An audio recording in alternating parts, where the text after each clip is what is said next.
వారసత్వంగానే ఈ ఆధిపత్యం చెలాయించాలి. ఈ ప్రాంతంలో దళితులు, గిరిజనులు, బడుగు బలహీన వర్గాల నుంచి మొదలు పెడితే తెలంగాణ విఘ్నులు, పౌర హక్కుల సంఘాల వాళ్ళ నుంచి మొదలు పెడితే తెలంగాణ ఉద్యమకారులు, అమరవీరుల కుటుంబాలైతేమి, విద్యార్థులు, నిరుద్యోగ యువకులు, ఉద్యమకారులైతేమి, మీకెవరికీ స్వేచ్ఛ లేదు.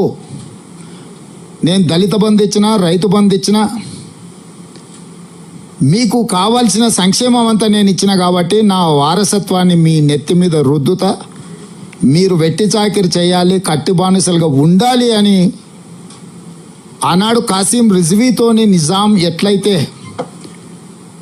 తన యొక్క ఆధిపత్యాన్ని ప్రశ్నిస్తే వాళ్ళ మీద సామూహిక దాడులు చేయించి వందలాది మందిని బలిగొన్నాడో, వేలాది మంది ప్రాణాలు కోల్పోయినరో, చంద్రశేఖరరావు కూడా మళ్ళీ తెలంగాణ రాష్ట్రంలో తన ఆధిపత్యాన్ని, తన అధికారాన్ని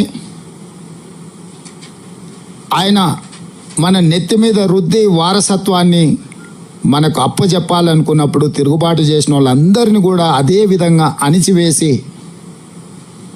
మీకు స్వేచ్ఛ అనేది లేదు, మీరు వెట్టి చాకిరి కట్టు బానిసత్వానికి లోబడి ఉండాల్సిందే అని చెప్పి చంద్రశేఖరరావు గారు చెప్పిండు. వారి ఎన్నికల ఉపన్యాసాలను మీరు ఆ సరళిని గమనించండి.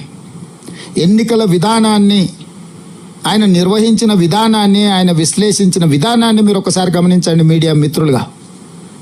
ప్రతిసారి నేను కాళేశ్వరం కట్టినా, దళిత బంధు ఇచ్చినా, రైతు బంధు ఇచ్చినా, కళ్యాణ లక్ష్మి తెచ్చినా, షాదీ ముబారక్ పంచిపెట్టినా, సచివాలయం కట్టినా, ప్రగతి భవన్ కట్టినా, ఇలాంటి వాటిని చూపించి మీరు ఎలాంటి నిరసన కార్యక్రమాలు చేయడానికి వీల్లేదు, ప్రజల హక్కు కోసం ఏర్పాటు చేసిన ధర్నా చౌక్ నుంచి బంద్ పెడితే వారు ఎవరికీ దర్శనం ఇచ్చేవాడు కాదు, ఏ సమస్యలు వినేవాడు కాదు, ఏ విజ్ఞప్తులను తీసుకునేవాడు కాదు. అన్నీ నాకు తెలుసు, అన్నీ తానే నడపాలన్న ఆలోచనతోని తన వారసత్వాన్ని మన నెత్తి మీద రుద్దాలనుకున్నప్పుడు తెలంగాణ సమాజం అప్రమత్తమై అన్ని పక్షాలు ఏకమై ఆనాటి సాయుధ రైతాంగ పోరాటాన్ని స్ఫూర్తిగా తీసుకొని ప్రజాస్వామిక వ్యవస్థలో ప్రజాస్వామిక బద్ధంగా జరిగిన ఎన్నికలలో మార్పు కావాలి, కాంగ్రెస్ రావాలి అన్న ఆలోచనతోని డిసెంబర్ 3, 2023 నాడు తీర్పు ఇవ్వడంతో 75 సంవత్సరాల తర్వాత మళ్ళీ అంతే ప్రాధాన్యతతో కూడుకున్న తీర్పు, ఈ ప్రాంత ప్రజలకు స్వేచ్ఛ మళ్ళీ ప్రజలే తెచ్చుకున్నారు. ఆ పోరాటంలో కేసీఆర్ కుటుంబం పతనమైంది. కేసీఆర్ కుటుంబం అధికారం నుంచి ప్రజలు దించివేయడం జరిగింది. ఆ దించివేసిన సందర్భాన్ని సెప్టెంబర్ 17, 1948కి డిసెంబర్ 3, 2023కు 100% సారూప్యత ఉన్నది. పేర్లు మాత్రమే వేరు, విధానాలు ఒకటే, ఆలోచన సరళి ఒకటే. ఆనాడు నిజాం ఉంటే ఈరోజు నయా నిజాం ఉన్నాడు, ఆ రోజు కాసిం రిజ్వీ ఉంటే ఈరోజు ఇంకొక వ్యక్తిని ఆ స్థానంలో పెట్టి సరాసరి నిజాం నకలునే మనకు చూపించిండు కేసీఆర్ తప్ప ఎక్కడ కూడా ఆయన ఈ ప్రాంత ప్రజలకు స్వేచ్ఛ కావాలి, ప్రజలు స్వేచ్ఛను కోరుకుంటుండ్రు, ఇది ప్రజాస్వామిక దేశం, ప్రజలు ఎన్నుకున్న ప్రభుత్వాలు ప్రతి 5 సంవత్సరాలు ప్రజా తీర్పును కోరుకోవాలన్న ఆలోచననే చంద్రశేఖరరావు గారు చెయ్యలేదు. ఆ విధానాలను ప్రజలు తిరస్కరించి ప్రజాపాలన, ప్రజాప్రభుత్వాన్ని డిసెంబర్ 3 నాడు తెలంగాణ ప్రజలు ఏర్పాటు చేసుకున్నారు.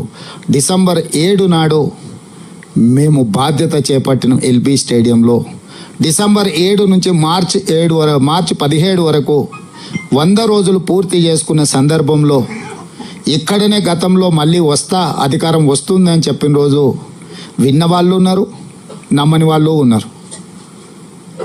విన్న వాళ్ళను, నమ్మని వాళ్ళను అందరిని కూడా మళ్ళీ ఒకసారి కలవాలి. ఈ 100 రోజుల్లో మా పరిపాలన పట్ల మీ యొక్క ఆలోచన, మీ యొక్క విశ్లేషణ, మా భవిష్యత్ కార్యాచరణకు అవసరమైన ప్రణాళికను మీతో కలిసి మాట్లాడి మాది ఎంత గొప్ప ప్రభుత్వం అంటే ధర్నా చౌకే వద్దు నిరసనలు అనేటివి ఉండనే వద్దు అన్నోళ్ళను కూడా ధర్నా చౌక్లో ధర్నాలు చేసుకోవడానికి స్వేచ్ఛగా అనుమతి ఇచ్చినామంటే మా ప్రభుత్వంలో ఎంత స్వేచ్ఛ ఉందో అదొక ఉదాహరణ చాలు అని నేను అనుకుంటున్నా.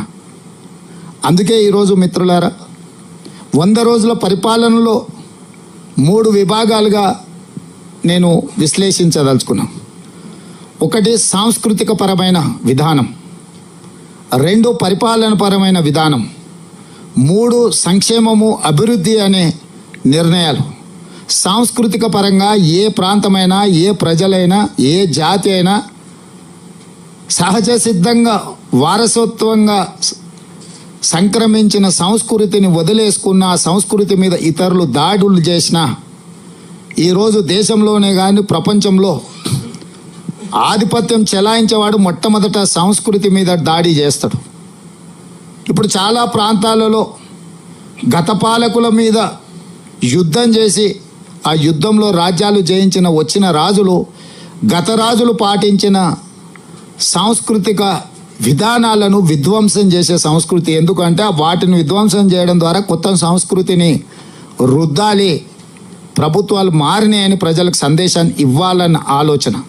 చంద్రశేఖరరావు గారు కూడా తెలంగాణ ఉద్యమం జరిగినప్పుడు ఉన్న విధానాన్ని ఆయన అధికారంలోకి వచ్చి ఆధిపత్యం చెలాయించడం మొదలుపెట్టినాక సహజ సిద్ధంగా వారసత్వంగా వచ్చిన తెలంగాణ సంస్కృతి సాంప్రదాయాలను కాలక్రమేణా కాలమరుగు చేసేసి తన ఆలోచననే మనకు రుద్దాలన్న విధానాన్ని వారు అవలంబించారు.